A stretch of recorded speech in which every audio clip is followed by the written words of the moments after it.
নমস্কাৰ বন্ধুসকল, হুছেইনছ ক্লাছৰুমলৈ আপোনালোকক স্বাগতম জনাইছোঁ।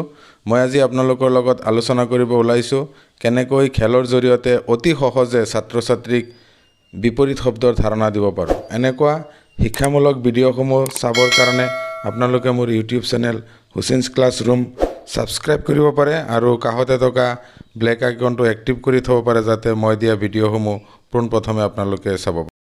মৰমৰ ছাত্ৰ-ছাত্ৰীসকল, মই আজি তোমালোকৰ লগত এটি খেল খেলিব ওলাইছোঁ। মই এতিয়া তোমালোকৰ লগত যিটো কম তোমালোকে তাৰ সদায় লগে লগে বিপৰীত ক্ৰিয়াটো বিপৰীত কামটো কৰিব লাগিব, ঠিক আছে? তোমালোকে বাকচ চিনি পোৱা? এতিয়া মই বাকচৰ এই খেলটো খেলিম, হয়নে?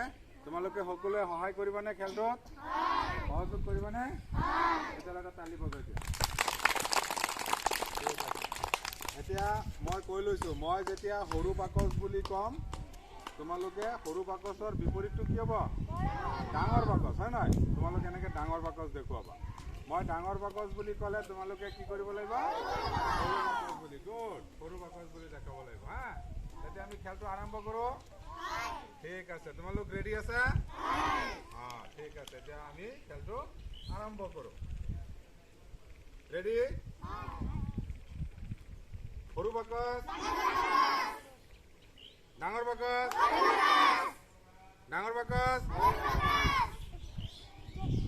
সৰু বাকচ, ডাঙৰ বাকচ, সৰু বাকচ।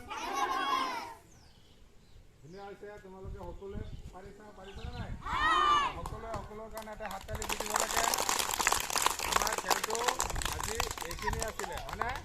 আমি মানে এটা শব্দৰ বিপৰীত শব্দটো আমি বুজি পালোঁ, ঠিক আছে? আমি অহাকালি আকৌ বেলেগ এটা